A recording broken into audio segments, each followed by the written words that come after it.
Good morning, Matt. Good morning. How are you, buddy? I'm good, man.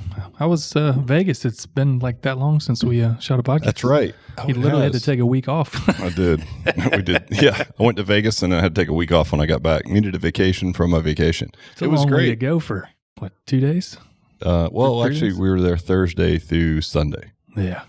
That time change, that was brutal. Yeah. So we saw a show. We had dinner with some friends from the industry, and then we went to my buddy Frank Nash's wedding, which was crazy. Frank's always fun and crazy, so his wedding was very similar. It was awesome. Yeah, I saw some pictures. They look great. I mean, I know Frank a little bit, and I knew it would be off the charts. Yeah, anytime you walk out to AC/DC with sparks and smoke flying, and you're the one holding the smoke gun, and then mid dance floor time, the Jabberwockies come out and join your crew. Oh yeah, that's surprise! awesome. They come out of the back and start breakdancing. I was like, "Who are these dudes?" They're wearing like suits made out of lights. Did you show them your moves?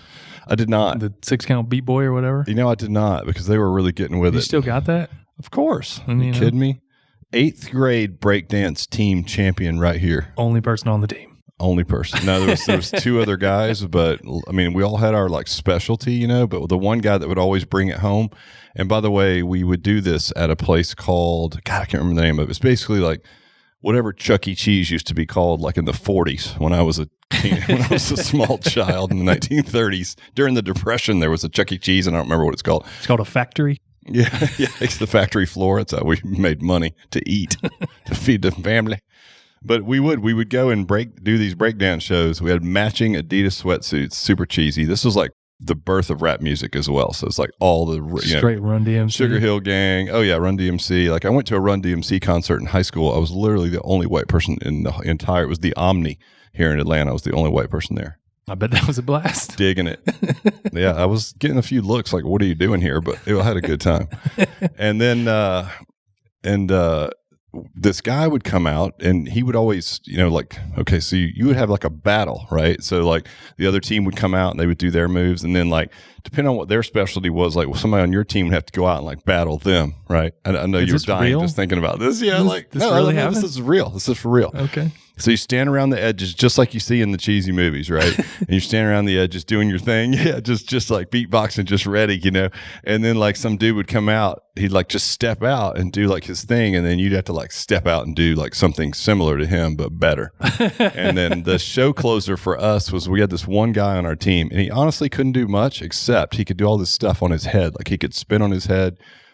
And the killer was he would come sliding out across the floor on his head like in a handstand, and he would be walking, and then he would be walking his feet through the air, so it looked like he was walking upside down, and he would just slide across the floor, and everybody would go nuts. Free pizza.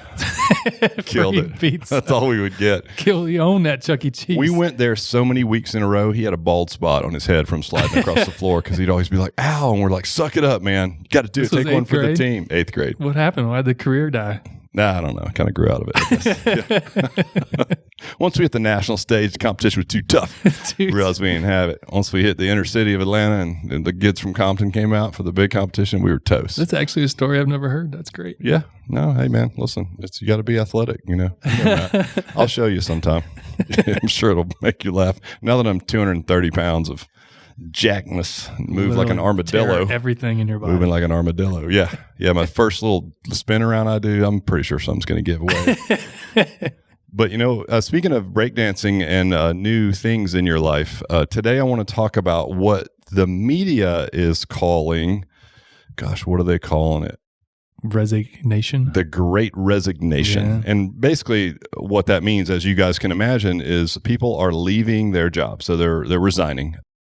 And I think it makes sense when you look at it through the lens of like servers, people in those industries that are just hard, difficult jobs in general, maybe don't give you as much self-satisfaction as some other careers. I think it's natural to understand like why, if you took stock of where you are while you had this break, you might be like, eh. But what's really interesting is that's not the only, it's the largest percentage sector that's lost jobs, but it's also the one that was most heavily affected by COVID. So like really for people who literally couldn't work, right? Mm-hmm. But it's also a lot of folks that are in seemingly professional careers like mid-level management, or you're the CFO of a mid-level company, and you're just like, God, do I really want to do this the rest of my life? This is so not fulfilling, right? And so you're looking for something else. And I think when we take a step back and we say, why is that happening? You say COVID, but yet the people that are not in an industry that was drastically affected, why would they be leaving? And I think what it boils down to is something that we've talked about at different times on the podcast, where anytime there's a major change in someone's life, it's an opportunity to change habits and to develop new patterns. And it gives you time to sometimes take stock of where you are and where you want to be. So when we look at what normal things that happen in everyday life, not a pandemic, which is certainly a unique event, but, like having a baby, right? Mm-hmm. Or moving. And what big retail has done a great job of, and what they've always understood, is if you can get someone while they're transitioning. So if you move, right, to a new home or a new state or new neighborhood, whatever that is, you're going to start shopping in different places. And then you can develop all new habits. Like you're going to maybe join a different gym and you're going to find a new lawn care store. You know what I mean? You're going to do all these things. And so once you get those things in place, you're not going to change that much. You probably always go to your favorite Publix, or like I always joke about me. I live 2 miles from the gym. My whole life it revolves around these 2 miles. I only make right turns. Literally I go one way to get here and then the other way home. So I'm like UPS. I only make right turns. I'm very efficient. And so I can't imagine changing that. And I think when you can get someone in that transitionary period and you can grab a hold of them, then you're in a good spot. And so, a great example of that, what was the book where they talked about Power of Habit? Power of Habit. That was it. Yeah. Great book, by the way, for anyone that hasn't read it, or highly recommend it. They talked about Target using data to figure out when people were pregnant. Because I think the quote that the Target CEO used was, if you can sell them diapers, you can sell them everything. So what he knew what they knew was, having a baby is a pivotal change in anyone's life. And if a new mom is going to Target to buy diapers, because that's the sort of advertising that she's getting, while she's there, she's not going to then make a separate trip to go to her favorite grocery store. She's probably going to get everything at Target, which if you look at the massive amount of customer base they have, it's like, that's a hugely impactful, right? Yeah. Habit change. So what do? They clamor to be first to get on that sort of radar for that pregnant, female, to say like, all right, I'm going to start shopping here. And of course they used all kinds of data to do it. It's a little bit creepy, actually. You guys should read the book and find out about it. Isn't that the one where the dad started getting like upset at Target because they were sending him his daughter like baby stuff? Yes. And then he found out she was actually pregnant? Yes. Yeah. And what they did essentially is they had enough people that had registered for baby registries at Target, so they could go backtrack and they could take that data from people that they knew were pregnant because they were signed up in a baby registry, and overlay it over the shopping habits of their regular customers who were not in registries. And they could start to see patterns on buying habits. Like if you're buying folic acid or, whatever those things are, it's like, So sure enough, to your point, the kind of icky side of that was that they sometimes knew when people were pregnant before like other people in their family did, because of their buying habits. And so there was a story in there about a high school girl, and she was buying things that would indicate that she was pregnant. And Target was sending her print ads and stuff to her home that were addressed to her, and they were all about baby stuff, right? And so the dad got upset, and he took the advertisement with her name on it to the retail store.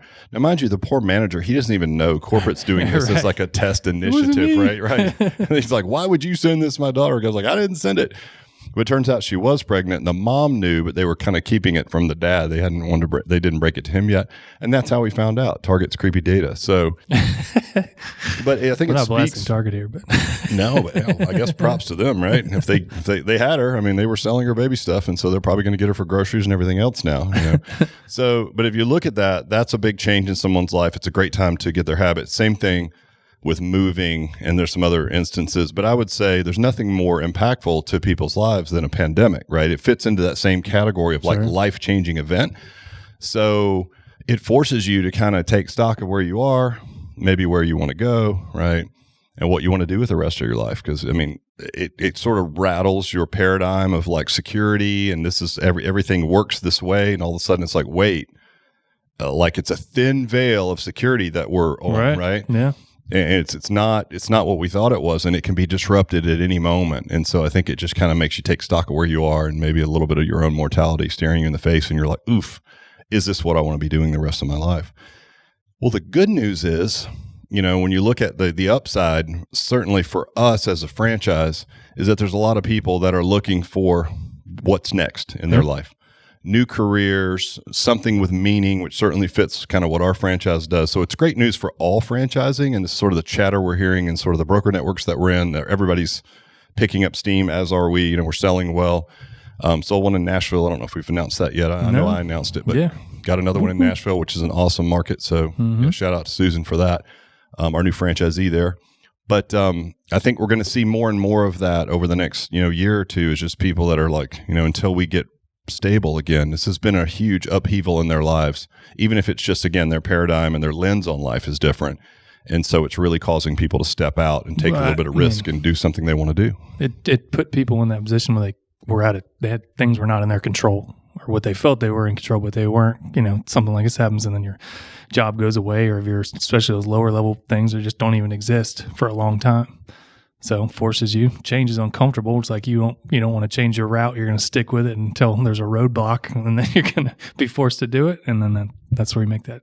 Yeah, but that's exactly what's happening. And so other evidence that we're seeing is that I think, if I read this correctly, more new business licenses have been applied for in 2020 and 2021 than the previous 10 years combined. Oh, wow. So while you think everything's going to hell in a handbag, right? It's like, oh my God, the world is on fire because the media is inflammatory and people are all divided and freaking out. And it's like, all right, if you can just be a little bit more stoic about that and take a step back, it's like there's a lot of people who are using this change and this sort of rattling of the cage to create better opportunities for themselves. I think you said something good about what you thought you were secure in. Mm-hmm. I think even if you're sitting in a corporate job, this is not an era any longer where you're going to work for a company for 1 million years. You're unionized. You're not going to lose your job, and then you're going to work until this certain age, and then you're going to get a gold watch and a pension. Right? Typically, it's not working that way for a lot of folks, and so not in corporate America, not at all. Exactly. I mean, your company can be acquired, and then you're now redundant and you're reduced, or, again, you're let go because of the redundancies. Yeah. And so there's not as much security as I think people feel like there is, and most of the folks that we're talking to they're high operators. So they're high functioning individuals with they bring a lot of value to their position. But I think still, if something like a pandemic hits and you just have a little bit of time, now you're working from home and you're like, do I want to do this? Right. Yeah. What am I doing with my life? It just gives you a chance to review, and then you start to say, well, you know what? I want to do something different. And for someone certainly who's not been entrepreneurial in the past, who wants a turnkey system, franchising is a great option for them. So this whole change right now that we're seeing is going to be really, really good for franchising. It's just good for entrepreneurship in general, but it's great for franchising as well. And that's really all I wanted to touch on today was like, hey, if you're in the franchise industry, or if you're also feeling like, things aren't really that stable for me, I might be looking to make a change. Now's a great time, and you're not alone. And you should feel good knowing that there's all of these people that feel just like you do that are getting into new business opportunities. And now's a great time to do it. There's a lot of amazing things out there. Of course, first and foremost being Alloy, but there are some amazing opportunities out there for you. Only Alloy. As a matter of fact, most of them suck. So there's not any opportunities that are nearly as good as Alloy. And thank you, Matt, for bringing me back to the point and telling being a truth teller. Yeah, when are we starting the breakdance franchise? Oh, I think we should because our gym concept, or our franchise concept, really appeals to people 45 to 65 that have money. So I think if I'm any indicator, there's probably even a subset of that population right in there, boss, that really likes to break dance. Mm-hmm. So we're going to go after 50 plus breakdance crews, and we're going to do it in small groups because that's what you do. So this perfect 6-to-1 ratio, 3-on-3, baby. You can practice in a 3-on-3 battle, but then you can take all 6 people out to the club and straight up go at it. Right? This will be huge. This is going to crush pickleball, by the way. Going to crush pickleball. Pickleball's nothing on old people breakdancing. It's going to be amazing. So, anyway, great idea, and yet another opportunity. Matt has had plenty of time to think about things during the pandemic, and as you can see, it's very fruitful. This is what he's come up with: old people breakdancing business model. So appreciate you, Matt, and we will talk to you guys next time. Peace. See ya.